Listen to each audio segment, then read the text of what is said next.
আপনারা দেখছেন নর্থ বেঙ্গল সমাচার, উত্তরের বার্তা, সত্যের পথে।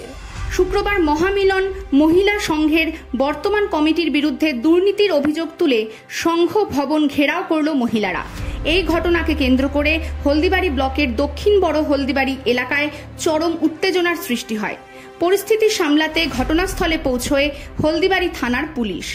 শুক্রবার দক্ষিণ বড় হলদিবাড়ি গ্রাম পঞ্চায়েতের স্তরীয় ও মহিলা স্বনির্ভর গোষ্ঠী সমূহের প্রাথমিক বহুমুখী সমবায় সমিতি লিমিটেডের সাধারণ বার্ষিক সভা ছিল। সেই সভাকে কেন্দ্র করে ব্যাপক উত্তেজনা ছড়ায়। স্বনির্ভর গোষ্ঠীর মহিলারা অভিযোগ করেন, মহামিলন মহিলা সংঘের যে সমস্ত সুযোগ সুবিধা আসে তা অন্যান্য গোষ্ঠীদের না দিয়ে মহাসংঘের কমিটির গুটি কয়েক সদস্যরাই ভোগ করেন। তাই তারা এই কমিটি ভেঙে নতুন কমিটি গড়ার কথা বলেন। যদিও এই অভিযোগকে পুরোপুরি নস্যাৎ করে দিয়েছেন সংঘের চেয়ারম্যান শ্রীমতী জামিনা খাতুন। কিন্তু ওরা ওরা কোনো রকম একটা দুর্নীতি করে ওরা আজকে করলো হঠাৎ করে এই এজিএমটা, এটা আমরা মানছি না। আর সংঘ হচ্ছে দলের জন্য, তো দলকে ছাড়াই ওরা সঙ্গে সমস্ত কাজ ওরা ওই 7 জন না কয়জন আছে কমিটিতে ওরাই করে। দলের নামে গরু ছাগল অনেক কিছু সুযোগ সুবিধা আছে, কোনো দলকে কারো হাতে তুলে দেওয়া হয় না। ওরা দলের নামে দেখায়, ওরা নিজেরাই ভোগ করে। এই দুর্নীতি বা সংঘকে আমরা রাখতে চাই না। স্বনির্ভর দলের নেত্রী আর উপসংঘেরও সংঘনেত্রী। আচ্ছা, দল থেকে যে উপসংঘ গঠন করা হয়েছে তার আমি সংঘনেত্রী। আপনার নাম? আমার নাম আফরোজা বেগম। আচ্ছা, আমি সবুজ স্বনির্ভর দলের দলনেত্রী। আচ্ছা, ওনারা বলছে যে মিটিং হয়ে যাওয়ার পরে মিটিং এর যে খাতা আছে সেটা নিয়ে আপনি চলে এসেছেন, এটা কি? আজকে আমরা করতেছে ওরা সারা বছরের আয় ব্যয়ের হিসাব করতেছে। তো সারা বছরে যখন আয় ব্যয়ের কাজকর্ম ওরা করে তখন দলকে ছাড়াই করে, কাজগুলো দলকে ছাড়াই করতেছে। আজকে আমরা ওদের কাছে হিসাব কি বুঝবো? যখন কাজগুলো করছে তখন যদি আমাদের জানাতো তাহলে আজকে ওদের কাছ থেকে আমরা হিসাবটা নিতে পারতাম।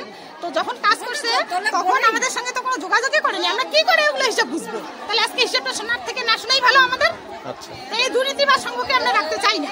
এই সময়গুলো না আপনারা চাইছেন এখন সংঘটাকে চেঞ্জ করতে, সংঘ চেঞ্জ হোক, নতুন সংঘ গঠন হোক, এটাই চাই।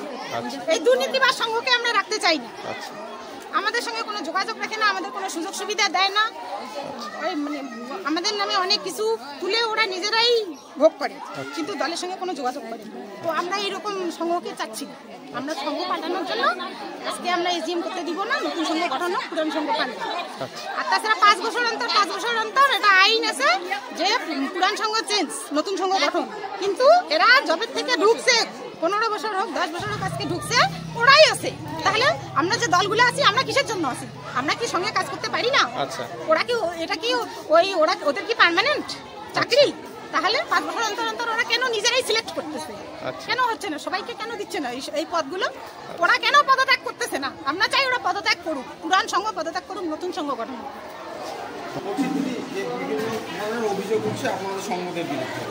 ঠিক আছে, ওরা তো যদি কোনো অভিযোগ থাকে আমাদের সঙ্গের উপরে, ওরা হচ্ছে লিখিত আকারে অভিযোগ দেয়। তাহলে আমাদের যদি সঙ্গে নামে কোনো গরু আসে বা ছাগল আসে বা অন্য কিছু আসে, সেটা ওরা আমাদেরকে লিখিত আকারে জানাক, বা আমরা যদি আমাদের কাছে সরকার যদি দেয় তাহলে আমরা তো নিশ্চয় দলকে দিব। কিন্তু আমাদের কাছে এরকম নাই, গরু ছাগল যা কিছু আসার আমাদের কাছে এরকম কোনো আসে না, তাই জন্য আমরা দিতে পারি না। এরকম আমাদের কাছে কোনো আসে না। যে অভিযোগটা করছে সেটা কি? ওইটা ভিত্তিহীন, এটা যাতে পঞ্চায়েত সমিতি পঞ্চায়েত থেকে ডিসবাস হয়, আমাদের এখান থেকে কোনোদিনও হয় না, বা আমরা নামও সিলেক্ট দিতে পারি না। সব পঞ্চায়েত সমিতি থেকে হয়, অঞ্চল অফিস থেকে হয়, সেগুলো তো আমাদের হাতে আসে না, সেটা তো অফিস জানবে। তার মানে যে আপনারা নাকি ওনাদের ডাকেনও না?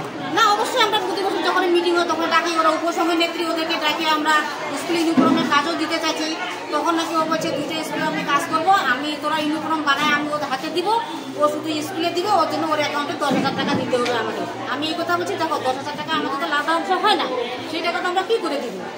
তুমি আসো একসাথে সবাই মিলে আমরা স্কুল ইউনিফর্মের কাজটা করি, যত লাভাংশ আছে তুমি দেখবা, সেইটা আমরা সবাই মিলে ভাগ করে নিব। এটা আমি ওর সঙ্গে আলোচনা করছি, ও বলছে না আমি কোনো কথাই বুঝি না, আমাকে আমার অ্যাকাউন্টে 10,000 টাকা লাগবে। তো আমি এটা কোনো মতে স্বীকার করতে পারি না, করবো কেন? আমাদের 10,000 টাকা তো প্রফিটই হয়, প্রফিট না হলে আমি কি করে টাকাটা দেবো?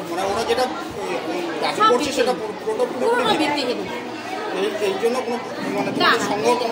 না, সংঘ আমাদের কোনো সমস্যা নেই। আর সংঘ যে ওরা যে বলতেছে এটা আমাদের বার্ষিক সাধারণ সভা হয়, এটা প্রতি বছরই আমাদের হয়। সারা বছরে আমাদের সঙ্গে যে সিআইএফ এর ফান্ড আছে, ভিআরএফ এর ফান্ড আছে, অন্যান্য যা ফান্ড আছে, সেই ফান্ডগুলো আমরা কিভাবে ব্যবহার করি, কত টাকা বছরে আমাদের আয় হয়, কত টাকা বছরে আমাদের ব্যয় হয়, সেইটার ভিত্তিকে আমরা আজকে বছরে আমাদের যদি সমবায়ের সদস্য আছে, প্রতিটা দল থেকে একটা সদস্য সমবায় আসে, সেই সদস্যটাকে জানার অধিকার আমাদের আছে। তারা তো প্রতিদিনে আসে না, প্রতিদিন ওদেরকে জানানো হয় না, সেই জন্য বছরের শেষে আমরা একটা বার্ষিক সাধারণ সভা করি আমাদেরকে জানাই।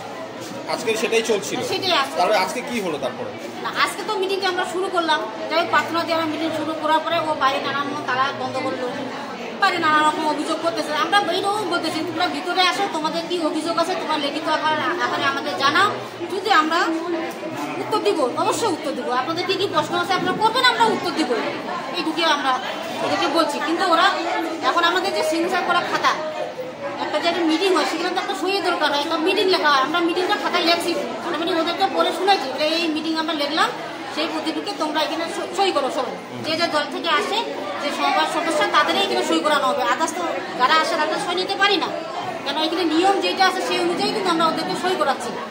সেই ভিত্তিহীনে বাইরে থেকে আইসে খাতা একদম ছুড়ে নিয়ে চলে গেল, তাহলে অফিসিয়ালি খাতা এইভাবে বাইরের লোক নিতে পারে?